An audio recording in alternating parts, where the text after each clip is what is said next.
नमस्कार दोस्तों। आज हम बात करेंगे मुंबई की एक बेहद ही सुंदर जगह के बारे में जिसे लोग बैंड स्टैंड के नाम से जानते हैं। मुंबई का ये एरिया जाना जाता है फिल्मी सितारों के रिहाइश के लिए, लेकिन सिर्फ यही इसकी पहचान नहीं है। इस जगह की अपनी एक ऐतिहासिक पहचान भी है। तो चलिए इस वीडियो के माध्यम से मैं आपको लेकर चलता हूँ बांद्रा के बैंड स्टैंड पे और उस जगह से आपकी परिचय करवाते हैं। उन जगहों को आपको दिखाते हैं जहाँ लोग दूर दूर से घूमने आते हैं, देखने आते हैं, और फिर हम अंत में चलेंगे उस ऐतिहासिक जगह पे जो आज भी समंदर के किनारे सीना ताने खड़ी है। मुंबई की लाइफलाइन माने जाने वाली मुंबई लोकल। जी हाँ, अब हम इस ट्रेन में हैं और कुछ ही मिनटों में हम बांद्रा रेलवे स्टेशन पहुंच जाएंगे। तो अब ये देखिए, आपको दूर से दिखाई दे रहा है। हाँ, हम पहुंच गए Bandra railway station. Platform number मुझे दिख नहीं रहा है तो मैं आपको बता नहीं पाऊँगा। देखिए, इस वक्त दोपहर में काफ़ी कम भीड़ होती है मुंबई के रेलवे स्टेशन पे। अगर आप सुबह या शाम को आएँ, बेतहाशा भीड़ होती है। शायद मुंबई के बाहर के लोग देखकर घबरा भी जाएं। जी हाँ, ये देखिए, शाम के वक्त भरी होती है ये जगह खाली नहीं होती इतनी। और अब हम बाहर निकलते हैं, स्टेशन से बाहर निकलते हैं और ये रहा बांद्रा रेलवे स्टेशन का पश्चिमी हिस्सा। पश्चिमी हिस्सा मैं इसलिए कह रहा हूँ क्योंकि मुंबई के लोकल ट्रेन का जो ट्रैक है उसके एक तरफ ईस्ट कहा जाता है, एक तरफ वेस्ट कहा जाता है। पास ही ये एक मस्जिद है जो बहुत मशहूर है, सामने बस स्टैंड, और ये रही 211 नंबर। जी हाँ, 211 नंबर की बस है ये जो सीधे बैंड स्टैंड जाती है। वाह, ये रहा अरब सागर और ये रही इसकी हिचकोली खाती हुई लहरें। जी हाँ, चाहे लोग मुंबई के हों या मुंबई घूमने आए हुए लोग हों, वो एक बार कुछ दिनों में, मतलब एक बार तो क्या, मतलब हमेशा आते ही रहते हैं। चाहे वो महीने में आए या एक साल में आए, समंदर के किनारे आते ज़रूर हैं। कहते हैं कि समंदर का किनारा और समुंदर जो है वो समृद्धि के प्रतीक है, और ये बैंड स्टैंड की गगनचुंबी इमारत अमीरों की दुनिया है। ये काफ़ी महंगी प्रॉपर्टी होती है यहाँ पे। ये रहा बॉलीवुड के बादशाह कहे जाने वाले शाहरुख खान का घर, मन्नत लैंड एंड। जी हाँ, यहाँ लोग आते हैं और काफ़ी हसरतों से इसकी तस्वीरें निकालते हैं, सेल्फी लेते हैं। उन्हें लगता है कि वो अपने चहेते कलाकार से मिल चुके हैं। और उसके साथ ही कुछ कदम के फासले पे ये ताज लैंड एंड, जो ताज ग्रुप ऑफ होटल्स रन करती है इसे। जी हाँ, ये 5 सितारा होटल है जो सबब में काफ़ी मशहूर है। और ये रहा बहुत ही खूबसूरत बांद्रा फोर्ट गार्डन। जी हाँ, ये गार्डन सुबह 6 बजे से शाम 6 बजे तक खुली होती है पब्लिक के लिए। जब बीएमसी ने इस गार्डन का पुनर्निर्माण किया था तो कुछ लोगों ने विरोध किया था। उनका कहना था कि पुनर्निर्माण के कारण इस जगह ने अपना पुराना आकर्षण खो दिया है।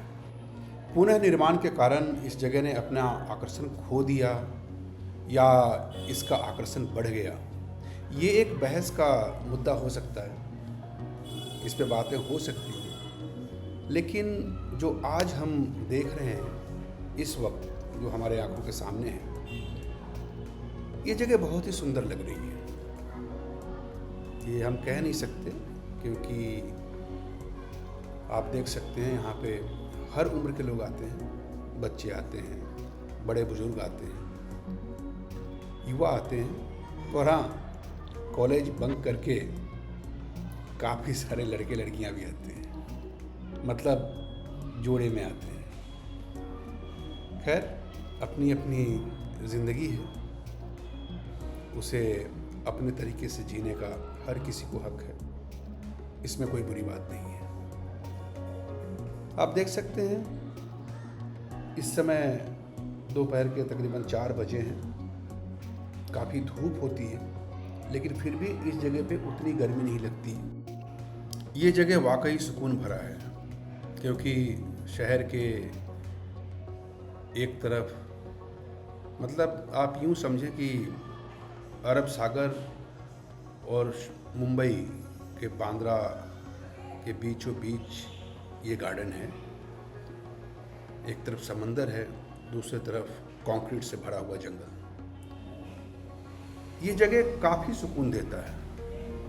आप जब भी यहाँ पे आएंगे, मुंबई आएंगे, तो एक बार इस गार्डन में ज़रूर आइए और कुछ वक्त यहाँ इस गार्डन में बिताइए। दोस्तों, ये रहा मुंबई का बांद्रा वर्ली सी लिंक, जिसकी कुल लंबाई 5.6 किलोमीटर है और ये 8 लेन की है। इसका ऑफिशियल नेम राजीव गांधी सी लिंक है। और वीडियो के शुरुआत में मैंने जिस ऐतिहासिक जगह की आपसे चर्चा की थी, ये वही है।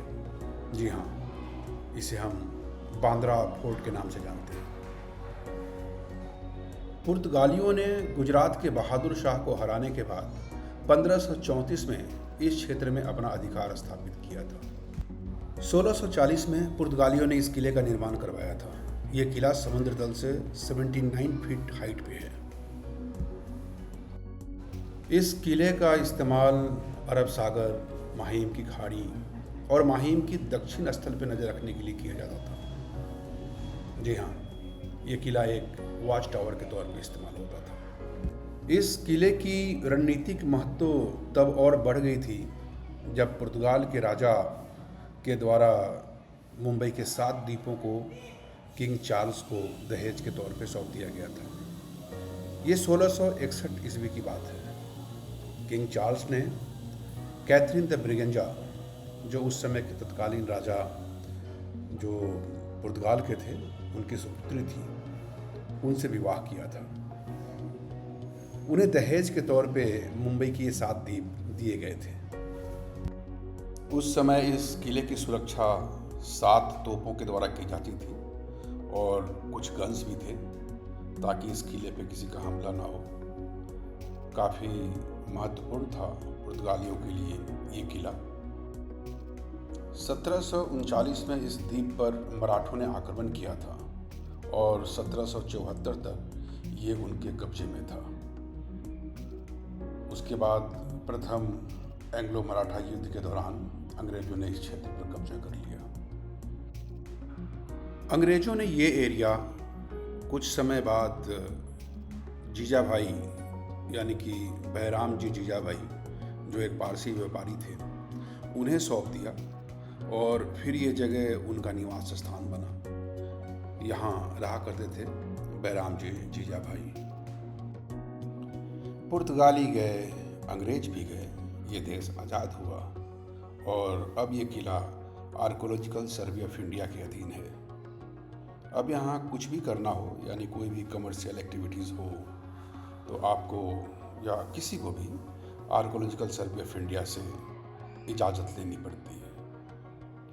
और इसके आसपास का एरिया जो गार्डन है, ये गार्डन मुंबई म्यूनिसिपल कॉरपोरेशन के अधीन आता है।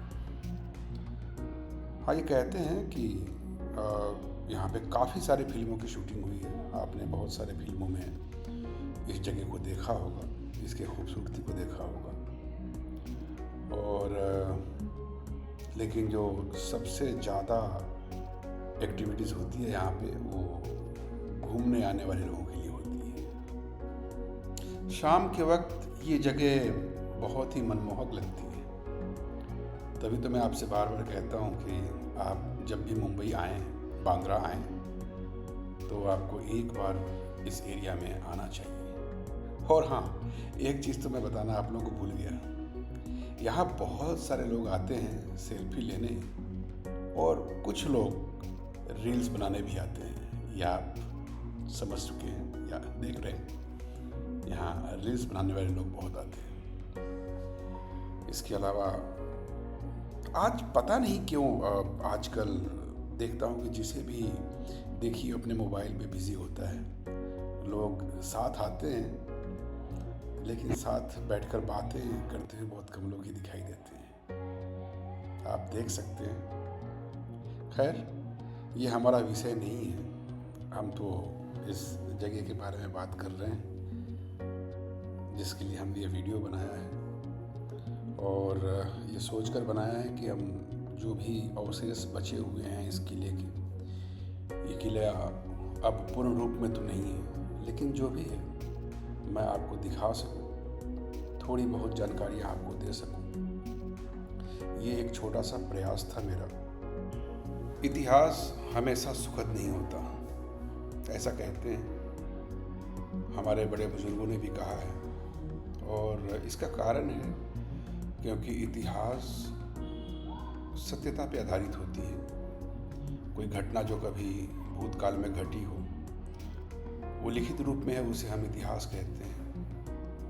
वो इतिहास है, उसमें अच्छाइयाँ भी होती हैं, बुराइयाँ भी होती हैं, और तभी कहते हैं कि इतिहास हमेशा सुखद नहीं होता। हाँ, लेकिन इतिहास कटु जरूर होता है, मतलब कटु सत्य कह सकते हैं आप उसे।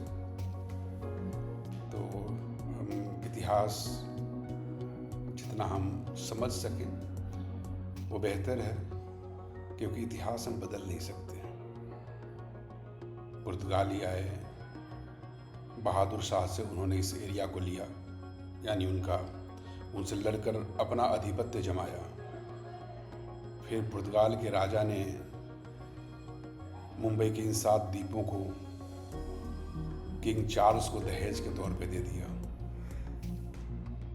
फिर किंग चार्ल्स यानी कि राज परिवार के द्वारा ईस्ट इंडिया कंपनी को ये जगह लीज पे दी गई थी। फिर हिंदुस्तान में ईस्ट इंडिया कंपनी का शासन हुआ।